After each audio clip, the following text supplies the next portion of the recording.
Kinshasa Mbote, Congo Mbote, diaspora partout. Kimia ezana mabota na bino. Quelle boule yango ebanzi.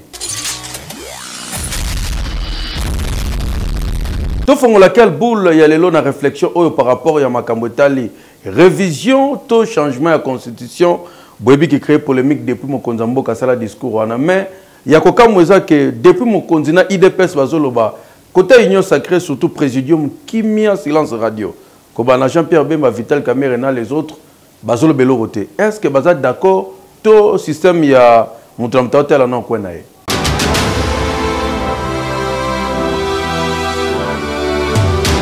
Nyo se bandaki bongo na Kisangani, wepe pai mokonzi mboka Félix Antoine Tshisekedi Tshilombo alakisa ki intention azali na yango ya ko changer to pe ko modifier constitution nenga lobaki ezali pona intérêt ya ba congolais atika ki wana te na Lubumbashi lisusu insista ki nango makasi ndimelanga ke lisolo ya modification to pe ya changement ya constitution ezali ko sala débat et pas ba politicien na pas ba congolais ezokipe kushite mais loko ba congolais bazali komituna depuis mokonzi mboka alakisa ki déjà intention na ye tozomona kaka kota IDPS secrétaire général na bango Augustin Kabouya ne mutazo bunda na ba leader nyonso ya opposition bango soki baleki constitution ba changer te bango baleki ba ko changer article na bo simba te article to ko simba rédaction ya quel boule magazine mituni boye ba membre ya présidium ya union sacrée lokola Bati Lukwebo Jean-Pierre Bemba Vital Kamerhe ba garder silence ata kwala kanza bazolo bate ata kokoko ba lo bate ata ko tuna article nini bazolo bate silence total wana elingi ko lobanini observation bazo soutenir modification ya kobombama ou bien bazo zela makambo évoluer po bala ki sa vraie face na bango poti sikoyo na bango nyonso wana mutalobi ate loko azate ba congolais baza na posa baye ba quand même ba leader wana ba pesa position na bango po makambo etali modification ya changement ya constitution c'est vrai que mutu na mutu azoya na ba argument na ye eza pona intérêt ya peuple ba msusu balobi te eza pona ba intérêt ba politicien bango moko mais ba congolais bazo zela ba membre ya présidium ya union sacrée ba pesa pe position po et pesa lumière na dossier yo tozo tala pe tozo zimele heke yo côté na ye Thierry Mosene poazali cadre ya union sacrée ya lobby révision ya constitution eza intérêt ya peuple la muka prend ce peng la lobby za lokuta.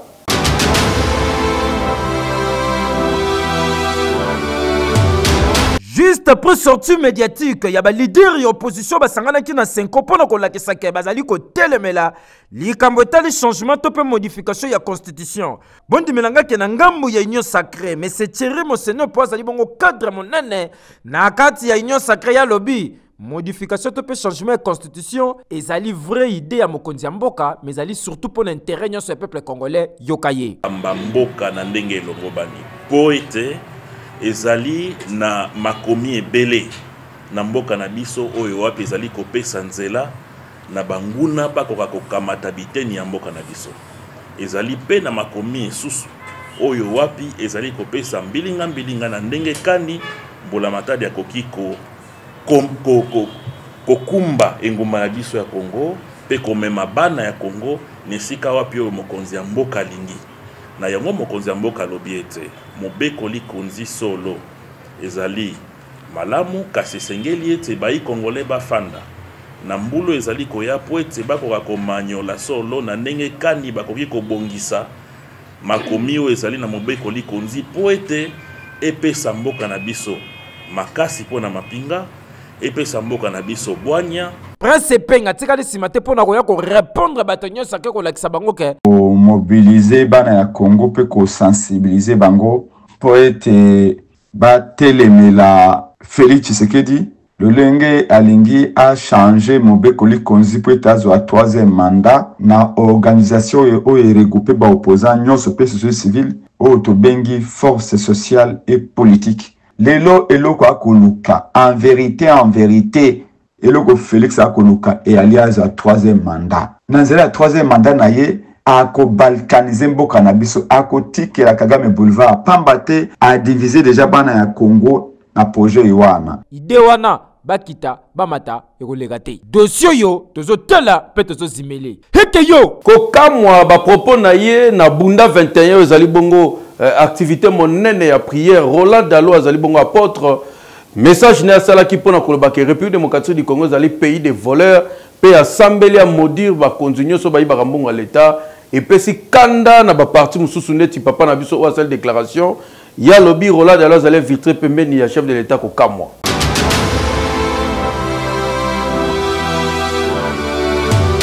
Pasteur Roland Dalo ba yoko répondre yo na makambo lobaki. Na message na o talisa kike ba politicien congolais baza miyibi. Ba lobi ndongo zana oza infiltré pemela mokonza mboka. Yango yo kanga bisaka longwana. Dans sa prédication qu'il a honte d'être congolais. Alors si il dit qu'il a honte d'être congolais, il vient de prouver qu'il n'est pas congolais ni moins encore un serviteur de Dieu. En osant traiter la nation congolaise qui est une nation consacrée à Dieu comme un pays de voleurs, c'est une injure à l'endroit de celui qui est le garant de la nation. Ça veut dire le président de la République, qu'il est supposé être berger. Son collaborateur, pasteur, il est directeur de cabinet du chef de l'État, et c'est cette nation-là, et qu'il vient d'injurier et traiter de tous les noms. Quelle est la charge que lui-même en tant que serviteur de Dieu a reçue de Dieu? N'est-il pas prié et appelé à la repentance? Nous en appelons au procureur de la République pour qu'il puisse poursuivre Laurent Dalo pour outrage. C'est un homme qui n'a pas de révélation, qui n'a pas d'éthique, il a introduit une doctrine pernicieuse et on ne peut pas accepter de tels propos pour notre nation. Et le dossier de membres de son église qui l'applaudissent et qui sont en train de crier, en train de se réjouir. Comment peut-il vouloir que les érosions continuent au lieu de prier pour que ça s'arrête? Ah, Roland Dalo, c'est un infiltré aux côtés du chef de l'État. Ah, Congo, makambele kaka yangote, tolobanin, tozotala. Problème, il y a vu la Kinshasa, insalubrité, embouteillage, construction anarchique, Matata Ponyo, Adrien Bokele, député nationaux, Bakende Kokutana Daniel Bumba, gouverneur de la ville de Kinshasa. Nini Balobi na kati kuna Bolanda.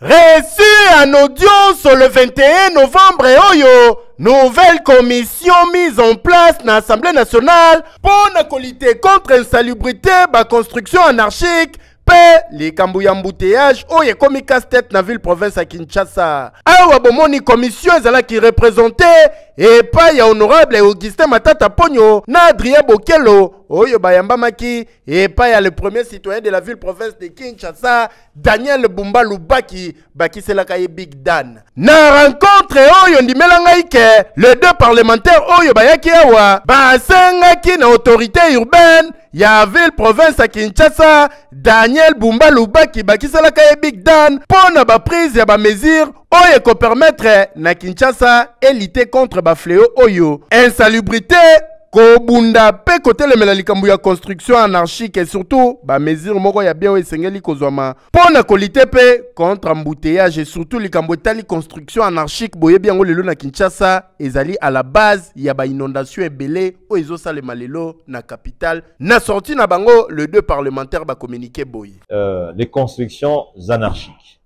Il s'est avéré malheureusement que l'une des causes des inondations que nous vivons dans la ville, et même de l'insalubrité, c'est la construction sur les caniveaux. Les caniveaux sont bouchés à cause des constructions au-dessus de ces caniveaux.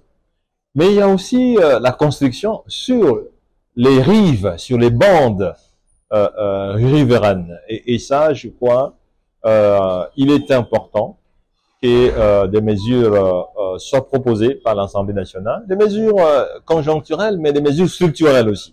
Nous sommes dans une ville où il est pratiquement difficile de se mouvoir aujourd'hui, de programmer un rendez-vous, de programmer un agenda, et on ne peut pas continuer dans cette situation qui, si nous nous prenons garde et va déboucher sur des conséquences fâcheuses. Lokola ba problème oyo ezali parmi ba préoccupation ya autorité urbaine ya ville province à Kinshasa Daniel Bumba Lubaki a rassuré bango que ba mesure urgente ezozwa na Lombango pour na lutter contre fléau oyo na ville province à Kinshasa. Gouverneur Azalaka Ndeboye oyo azo répondre na ba problème nyoso ezo déranger population na ya Kinshasa papa vanda na yo musala ezo salama pezo monana.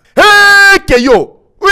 Guigui Moulenda zali député provincial pour na bana masine na lobby avenue Matankumu et komi kobeba makasi on kene kokuta na ministre provincial ya ITP poye ba suite za neni ni pona kana bango masine banzele zokufa.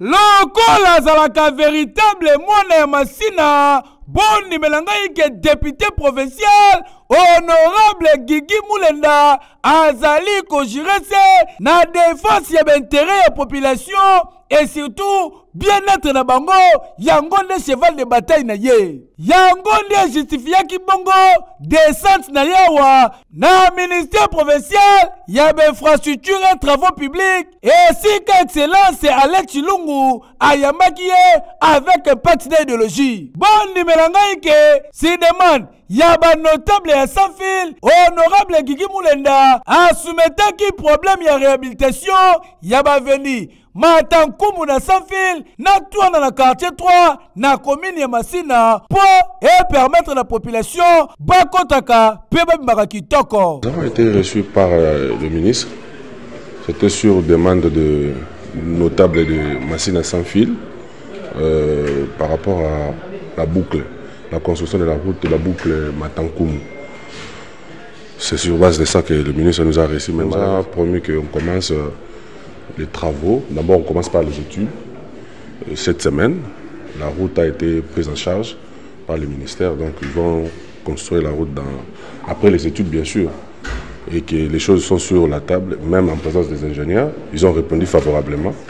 Et nous pensons que c'était notre démarche à trouver sa raison d'être. Mako notable peut à communiquer. Je viens de le dire dans le cabinet du ministre que j'ai béni, que j'ai encouragé pour ce qu'il a réussi à faire passer le projet qui a duré plusieurs années. Tala, bana masina, bazalaki na raison ya kopesa confiance na bango na honorable Guigui Moulenda po yende ayebi ba véritable problème oyo etungisaka bango mikolo yokutu bazali kobenga ye soit fait de servir les autres boyende zalaka musala député yangoyo emonani ya kosambeza te nani akoboya soki motema mabete keyo fanda na ngwene na oyaya.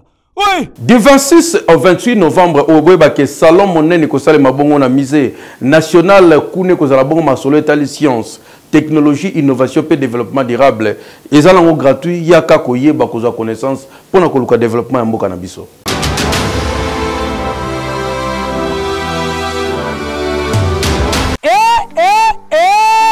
Ozali jeunes innovateurs, chercheurs, scientifiques, investisseurs, décideurs politiques, top acteurs du monde des affaires, ceci vous concerne. Yoka, papa, maman, elenge mwasi to mobali, salon yo, ezala faire ya mutu nyoso, quel que soit domaine na yo. Et logo, ton avenir moko durable pour na bassin à Congo. Boya ko découvrir ma dernières innovations dans salon des sciences, technologiques et innovations pour le développement durable. Comme dans les 26 au 28 novembre, Oyo, et Kozala Somo, Awa, na musée national. Et Kozala Bongo, autour ya thème Oyo, au cœur du développement durable dans les bassins du Congo. Sous Temba Kolobela, les bassins du Congo, un espace francophone de prospérité partagée. Au programme, et Kozala Bongo ba exposition, Yaba innovation, conférence, débat, réseautage, évidence et technologique, ba découverte scientifique ya ndenge na ndenge. Et surtout ba étudiant ya IFASIC, ya ISP, ya INIKIN, IPC, IPN, PEB, institution supérieure, Nyoso, bozali bongo concerné. Pour tout ninga droit de participation, ezali ofele venir au kofu tatandi fo kokatana te. Kobanda neve ba porte déjà kofongoma kino 18h yaka ko bénéficier mayele na nzela d'échange bon partager expérience et surtout na masolo oyo etali bongo science. Tala, la répétition est la mère de la science. Yaka ko yekola pe ko partager expérience na baninga oyo eza rendez-vous ya ba congolais nyoso quel que soit domaine yo ya boye na zanga te pour entrer eza ofele. Du 26 au 28 novembre oyo mutu a bougé te biso nyoso coffre na musée national. Hey keyo. Oui. Nagambela bayebi ye komo na Gisèle boyebi ke lona Kinshasa makambo chanza na kalaba mama ba ke so mama tembele to mupuka pondu akena ndako atutilele koma ba spécialiste ya kokata ndunda ya kokata matembele ya kokata mfumbwa ye kop na Gisèle ezakaka ya kokata matembele yeyo.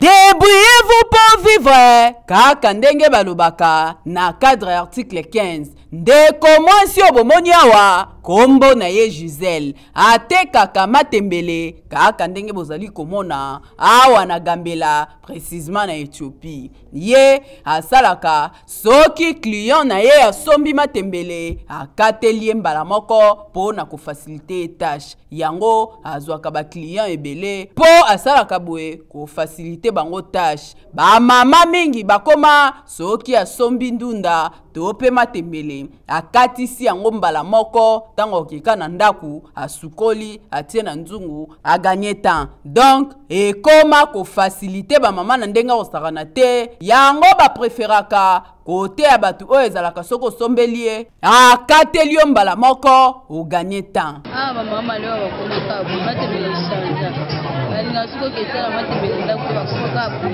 po katela bango bapesa biso kote lokuti nasala musala musute yango sunga biso tolia na kati ya bwani bonga mai sokoli boete pasi pasi nango ezalaka kosoka basicatrice eza ebelebele se na opesa bagene puis eza kaka koluka mbongo ozalaka na courage osengasenga pasi nansusu adimata vandi badatomazela papanga tobona yango ngai na bina luka na ngai. Réalité yangoyo ekoma kosalama mingi pa mama bateka ndunda voire même kutu ba bateka poisson donc soko sombi ekoma na batu oyo ya kokata mbala moko pona ko faciliter tâche surtout mingi ba mama ba uta musala so za na moi retard oye osombi kaka basalelio yango nde cop oyo esungaka ndeko Gisèle na libota na ye po musala mususu ezate yango ndabika nango alesaka libota atangisaka bana ye moko pe esungaka ye po somba moi ilamba na ye ya normal eki beta winner na 500 fois ya pamba eza possible comme mvando.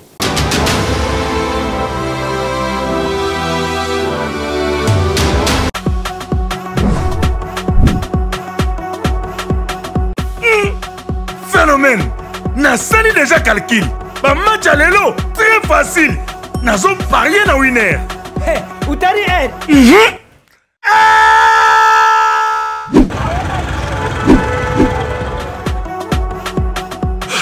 Okimi mambanga bamba. Pourquoi la journée? Winner.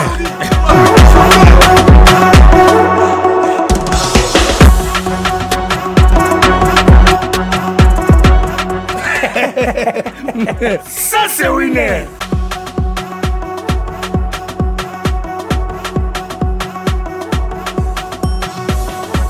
À jouer sur tous nos points de vente et mobiles en composant star 414 OK. Disponible sur M-Pesa. Toke ne bongo na monga fula botala école oyo babe yango source de savoir mais modèle les aleli pas si peu mawa.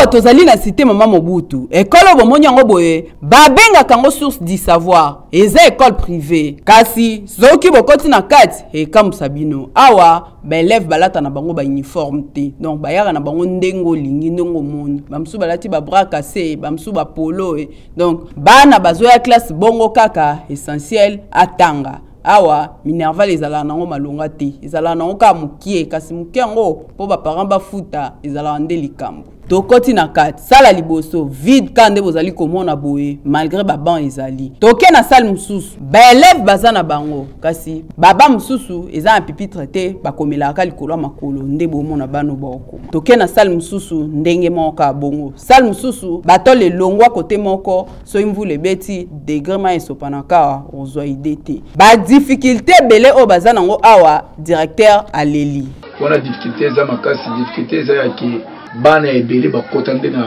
bake kende bakatisa nani makadamu bazokende kote ya kimbango mpona kolanda ekole privé nani ya gratuité mais biso batotikali na privé ata okitisi mineva totie mineva moko moins cher ya makasi bapanga bazoka kofuta mote bakimisi bana bake kuna mais baoyo ndamo bazoya difficulté ya kofuta wana eza ebele po ofuta koto atansi mabotite problème tozobunda kaka. En tout cas, les cambo ya source du savoir oyo ezo senga penza ba kondibubo ke la bango ta miso ministre EPST. Botala nanu ka école oyo. Poso bokoti on peut attendre gratuité d'enseignement et sunga bango po boye. Baza na privé kasi ba se retrouver te. So ekoti attendre compte gratuité et ça la bango peut bien. Eki! Le 8 décembre oyo na esplanade ya échangeur ya limité moi na nzambe ya kozwa bénédiction. Ezali bongo évangéliste Denis Ngonde boyebi chantre de l'Éternel oyo asepelisa bino asepelisa biso na banzembo na ye ebelisa esunga bandeko ebele na kolela na makambo ndenge na ndenge azo fêter carrière na ye 46e anniversaire toya to sepela ensemble le 8 décembre.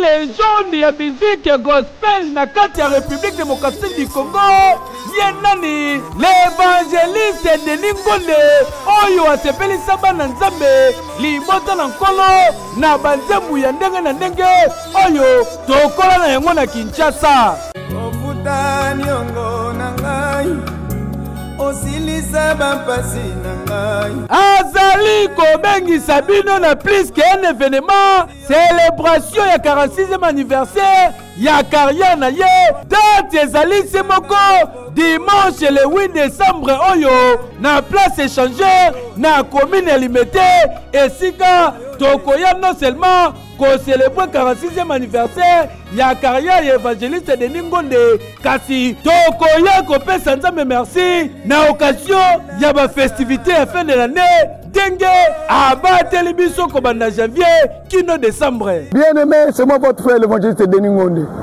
Je fête mes 46 ans de carrière musicale ce dimanche 8 décembre à partir de 14h à l'échanger de Limité.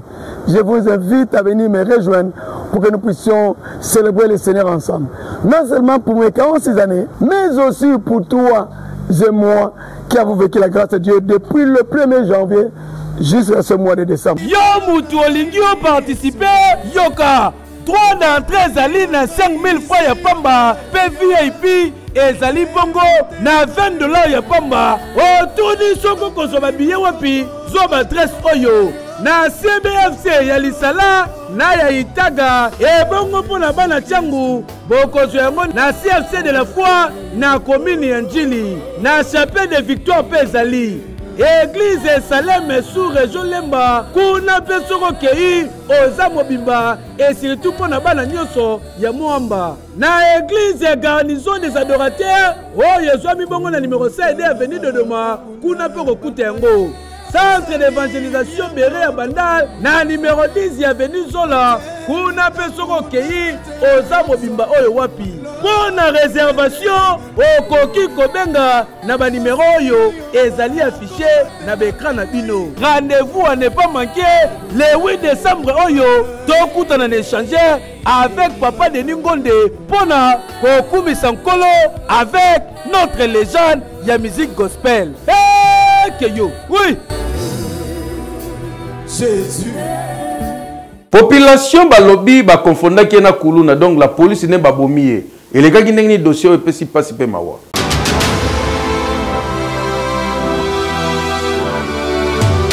Policier bomi innocent à confondre na ya kuluna. Tellement kambeleke pa ba policier na biso.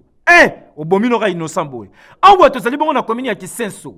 Jeno bozo mona lali boy azana e coopéra. Autaki kop na yaza mwana verni, kop na yango salaga, libota na Elia, ale sa mama, ale sa na bandeko na ye. Ko ya rate na quartier boy, bitumba ya baya kuluna ezo bundama. Ba policier ba ye nenge za rapport na bima. Ko tia kimia. Baya boy fara ba kutena coopéra. Bino moko boy bi kop ya Kishasa nenge salamaka. Donc soko bimi kop, tango zo zonga, nzoto ezalaka mo salité. Poto Kishasa e pai, bilambe komi salité pai po réalité ya Kinshasa boyebi. Baye ba kutani kana jeune moi major, policier bi yo na kana rayo. Ngana saloni asisa ko lo bate bal ya liboso raté yami balé raté bana quartier babimi babi ya salaka na innocent cop na ye wana yango salaka libota na Elia obomi innocent ba police atali ngambu atali gauche abeza la boete tout la musi ya sasa tala mama na yeyo ninga zo témoigner ozalaki to vandi kuluna ebunda makote mususu ebunda makote mususu musika bana bazokima yekuta utaki kopi aza mwana na ngai ya liboso na décembre awa akokisa 19 ans na saki ne ya ba verni ko ya zoya na nzela zotambola bakutana ba soda awa kaka na sena sima place ebembeza na bala donc na porte lopango pena na bala mama soda ye yo na kana kayo yo boye na boye azui abeti bala liboso likolo ayiko beti ya mibalinde ekotaki ye awa ekolima awa si place mutumba moko asali nini akoyi batu bazalaki pete nini te mama ko bima na bimi na komi ko gango secours boya ande population ezoya bana babimi ba mama babimi batala mwana yaki ngani Général Blaise Kilimbalimba papa to fundi ba policier oyo epa na yo po yo mto gera bango tala bibomela mwanze komi na Kishasa so policier zaka na munduki ko sala ba jeté yango no to profiter pona koyebisa ba kinwa boy na ba congolais bozala mayele po na minute oyo e komi ko créer mama na problème na niveau ko sakana te comment mutabima ki boy akeno sala cop ayeboy babomi eza permis toza ko senga enquête fait salema ko luka policier na asa la prison et en normalité Kolia pona ozala kitoko na santé surtout soki na mboka Belgique lia bio na restaurant La Lune ya kosambeza te chez Violette okolia kitoko wapi salanga confiance Belgique mobimba bayebi ke cadre za se moko na Molenbeek.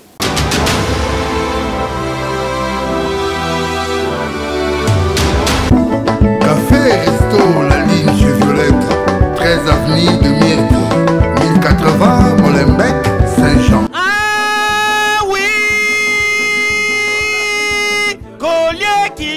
Na Belgique, adresse ezase moko ezali bongo restaurant La Ligne chez Violette esika bokokuta bongo cuisine congolaise ozali de passage okiti Bruxelles ozana posa ya kolia biloko ya Congo kolia bio s'il vous plaît ne vous trompez pas d'adresse restaurant ezase moko La Ligne chez Violette okokuta cuisine congolaise ntaba na pointe ebongo ngulu ya kapela kutu kosa basala kape koti se fime basala kape bakamundele ebongo kote bambisi yi tika na yo Thomson batumba banyengele yango matungulu kaka ndenge bozali komona ebongo kote bandunda okolia kitoko lokola bitekuteku matembele mokonza bandunda mfumbweleka mabaku pondu alimbondo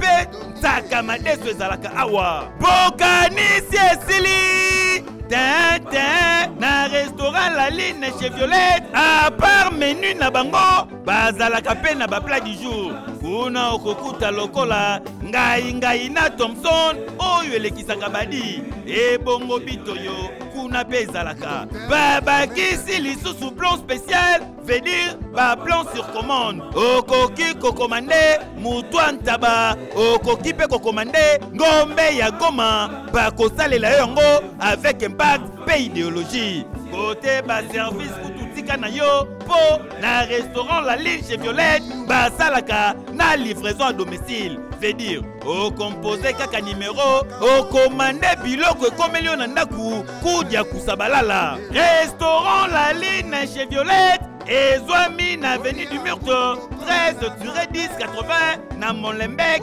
na Saint-Jean. Okokipe kobenga bango na plus 32 24 47 94 12. Topé na portable na bango na plus 32 46 94 42 244. À restaurant La Ligne chez Violette, pour vous, nous décrochons la ligne. Boyende Salaka. Et Keyo! Oui! Débita Betty Pascal bandeko basi bakoma ko nyoko ma surtout soza na moto soki osali RT misu ba vuza bango ba kabelo malchance soko saki tisajo bakangaka wana ba kitina yo okitina moto po ba benda misu bazokaka la police ala ila bango kuseta ba bakangi bango yoyo mama tala beta su kabelo no mutazongo yeyo.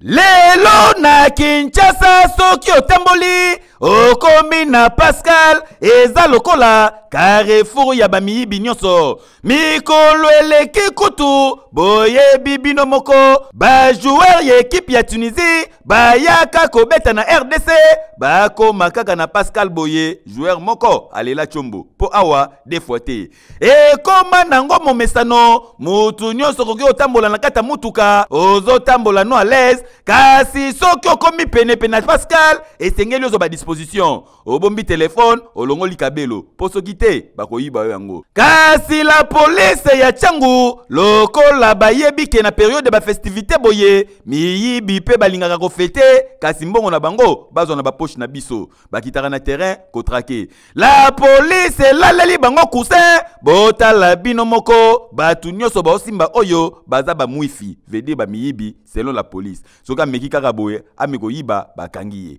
almeki boye bambiti ye po bango bazalaka na technique ata mutu kezali kotambola bakipaka te akotsa loboko boye alongoli yo kabelo akotsa loboko boye oleli chombo la police etrake bango nyonso kasi kokamwa botala ndenge bazali kobude neti oyo baye na ye yo mto uti oyiba mtu kabelo azo wangana kasi bakangie na maboko ndenge kaka bozali komona na mupanzi totala boye bakangi policier oyo ye musala na ye tracasserie basimbi ye bazo kende na ye likolo ti na poste la police wo botala bino moko bavandisi bamiyibi koto yo la police kote kuna koka mwa rien ke na kotala kaka bilongia bayaya oyo ozomona ke ba face oyo ba face a mystique misusu babubuka basuki rouge mais soka zone infraction okobika te yoka communication si papa nanga nenga sali makasi po akangi bato na marché batu mingi banyoka maka soki mutaye na wenza papa na biso nenga koma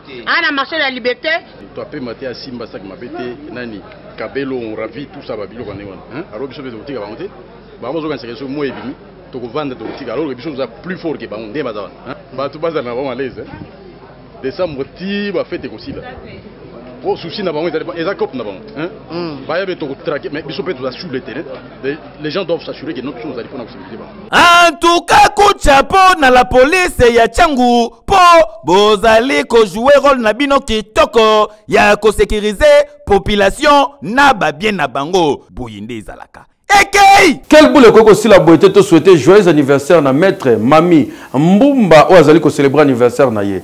Que du bien, que du bonheur na yo de la part ya maître Junior Ikapa ou abengako HM. Joyeux anniversaire maman Mami Mbumba.